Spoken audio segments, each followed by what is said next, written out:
And then in terms of, the isolation piece, I go back to, is the same thing. It's explaining to them about there's germs and we have to stay away, but what are other ways? I think what's important for us to remember is that, instead of staying in the negative of what we can't do, what can we do?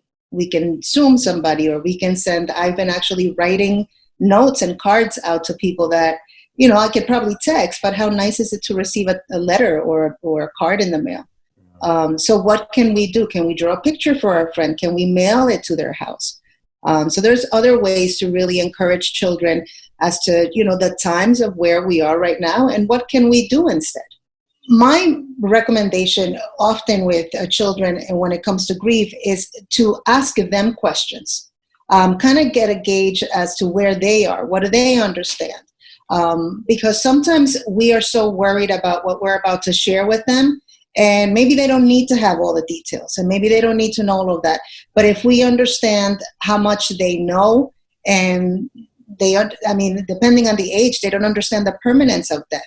So to have a conversation about death at that time may be challenging. Mm-hmm. So I would kind of gauge as to where the child is depending on the age. Questions like, do you know what happened to Nana, or do you know what happened to so-and-so?